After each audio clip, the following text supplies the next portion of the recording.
Super Talk 99.7 WTN. I have to clean up a lot of things here because in my hour and a half on the radio on this Wednesday edition, I've made a total mess of things. So let's clean a few things up. I don't hate WGU. I don't hate the Owls. I don't think they have a football team because they're only online. They don't have a physical campus.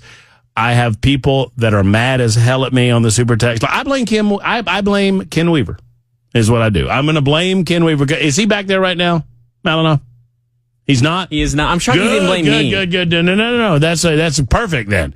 So when he gets back, let him know that I blamed him for this controversy that's happening on the membersnutrition.com super text line right now, which is that I am... He just walked in. You can tell him right now. I'm blaming you, Ken, on all of this. I'm blaming Ken Weaver for making fun. I mean, I don't know that he was actually making fun, but people think he was making fun of the little owl. No, sir. And now we're all in trouble on the Members Nutrition Super Text line because people are saying, my buddy got a degree from there and you're crapping on him. Hey, stop smacking on WGU.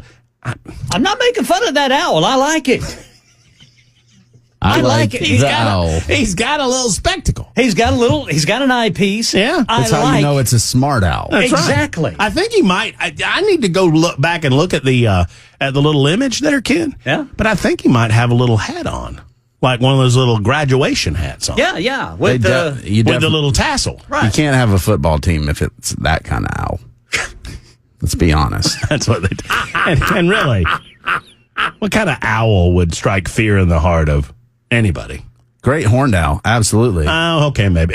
You're a mouse. Have you ever seen an owl shaved, like absent hair or feathers? Is this some kind of weird kink that people are into? Man, they shave the owls. I take it back. I'm saying it wrong. You mean a molted parrot, like a molted owl? I have seen an owl that lost its hair for some reason or another. I say hair. I mean feathers. And owls look robust. Owls look meaty. Oh, yeah. They are not. That is all fluff and hair. They are skinny little things. Most birds look very weird. It's a lie. It's a big lie. One way or the other, nobody's smacking on WGU. God bless you. If you're getting your degrees from there, I appreciate you. I'm glad you're furthering your education in whatever fashion you're furthering it. And we stand with you, WGU. Go Owls. Or whatever you are. That's the voice of Cameron Smith. He comes in early sometimes, and we love it. I love it. But we also have Paul Winkler on the line. Can we talk to Paul about this rate cut? Yeah, let's do. Paul Winkler, how are you, sir? Brother Matt, how are you? I am fabulous. Just before we came back from break, Cameron and I were talking about this interest rate cut. Yeah. And I have a difficult time understanding how this is going to help inflation. Because isn't it going to encourage people to go to the bank and borrow money? Yeah, so I think what they're worried about really is more deflation than inflation. And that's something you don't hear an awful lot about in the media, how the economy may be just a little bit weaker than we're thinking that it is. If I think that I'm going to have deflation, prices are going to be lower next year, I'm going to put off purchasing something because it'll be cheaper next year. Mm-hmm. And that's really what we ran into during the Great Depression. The problem was that we had deflation, and we had a little bit of a bout of it in 07, 08, if you remember that. Mm-hmm. We had some issues where prices were going down, and it scared the living daylights out of the Fed, to the extent that they said, hey, we better cut quicker. And I, quite frankly, a buddy of mine and I were talking yesterday, and he said, what do you think they're going to do? What do you think they're going to do? I said, oh, man. I said, quarter point, just because I don't think that they want to get involved in political things and, look like there's some favoritism. But if it's really bad, the economy's really bad, you might go at half a point, if things are worse than we think they are. Yeah, because the Fed's they have information that a lot of us, we just don't have. They have information before everybody else, and it's been long conjectured that, it's not necessarily the Fed setting interest rates, the market setting interest rates. Gene Fama, the guy that I studied under, the Nobel Prize winning economist, he made the point that it's who's following who is really what it gets down to. And when you look at it, it's really the market is not following the Fed. It's the Fed really following the market. But, you look around at the general consensus of all informed investors, and the economy is maybe a little weaker than we think. And hence, that's why I think a half point. So I know Cameron's got a question, but let me ask you this. Back up a minute and explain it to the 8th grade class here, what the Fed did, what the federal government's involvement in this is to begin with. What is a decrease in the interest rate as set by the Federal Reserve to begin with? Give us just the economics 101 on this point. Yeah, so you remember It's a Wonderful Life. I do. You put your money in the bank, and your money's not in the bank. It goes into Joe's house, and you have a reserve requirement.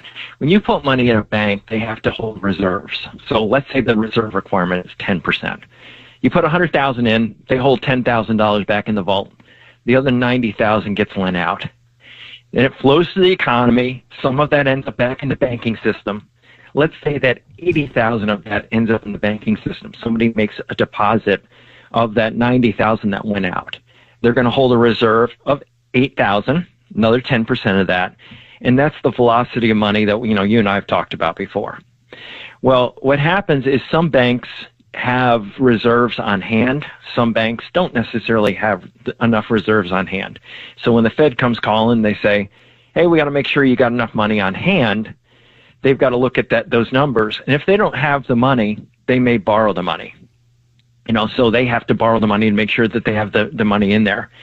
Typically, historically, the last entity you want to go to borrow money to make sure you have enough money in your reserves is the Fed itself. But they set an interest rate at which banks lend to each other. And that's really what we're talking about there. They're really dealing with short-term interest rates because when you're borrowing for reserves, it's a short-term type of loan. And what happens is when they set that interest rate, it tells the market kind of what's going on in the economy. And if you want to increase the amount of money flowing through the economy, you decrease the interest rate, so you can. But isn't that by definition going to temporarily increase inflation? It can, but remember what I said. We're worried about deflation. Well, but we're not worried about prices going up. When you say we, Paul, I'm not. What about the average family that's trying to buy eggs and groceries? Oh, yeah. Well, yeah, we're worried about inflation in the deflation in the future. Right. So you're talking about the power brokers that are making these decisions. They're worried about deflation down the road. Yeah, in general. And there are certain things that are deflating, certain things that are inflating. And it's just so interesting when you look at the rich versus the poor and the gap between them. It's actually increased. And it increased under Obama as well, that the gap between the haves and the have-nots, which is very opposite of what you think would be the case, right, based on what you hear. But that is really what's going on. It's like certain things that the general public buy, just for needs and for living day to day. Yeah, the inflation's been terrible with those things. But there are a lot of things that we're looking at deflation going, could it be that we have deflationary pressures in the future because we're starting to get higher unemployment? When you start to have higher unemployment, all of a sudden now what happens to wages, which is a part of your inflation, right? Part of my inflation is a wage costs go up. If I have to buy a car, well, that car is made by people. Those people charge for their services. If you have higher unemployment, they can't bargain for as high a wages as they used to, and that's part of the deflationary issue that you're dealing with. Is all of a sudden that unemployment rate starts to get up there, and you go, oh, wait a minute, we could all of a sudden have this situation where stagflation. Remember that? Yeah. You have a stagnant economy, you got inflation, and then you have some of that, but you also have the issue of just wages coming down when prices are going up, and that's politically really unpopular. Well, Paul, I've got a question for you. Why couldn't, I think in 2020, the depository institutions reserve amount from the Fed was like zero. I think it may still be that. And so couldn't the Fed say, okay, here's the deal. We're going to drop the Federal Reserve rate, but we're going to increase the amount of reserves that you banks have to have in your institutions to deal with the increase in the money supply, to kind of pull some of that money back out of the economy and kind of monitor it? Can you use that reserve at all? You don't see that reserve requirement change that often. I can't remember when I've seen that reserve requirement change very much. So, yeah, can you do that? Absolutely. And then, of course, you can also buy bonds, Right. and you can buy and sell bonds, as far as, as a way of playing around with the interest rates. And that's typically what they'll do in more extreme circumstances, and that's what they've done. But yeah, you can, but I don't see that change very often. That'd be more of a safety issue for the banks. So a bunch of people on the membersnutrition.com super text line are asking the same question, Paul. And I'll just ask you the way that they're asking me. Is this a half a point cut? Is this political? Well, that was my question. Was it going to be? But my intuition is that it's probably worse, just economically, than was initially thought. And that is why they're actually cutting it a little bit more. Maybe things aren't quite as rosy as is being portrayed by the general media and the public. So and this is something I always want to make sure I let people understand, is that, let's say if we look at stock markets, sometimes people can take this stuff and say, oh, it could be bad for the stock market. Notice that markets drove up, especially small caps, with this information. You can have a horrible recession.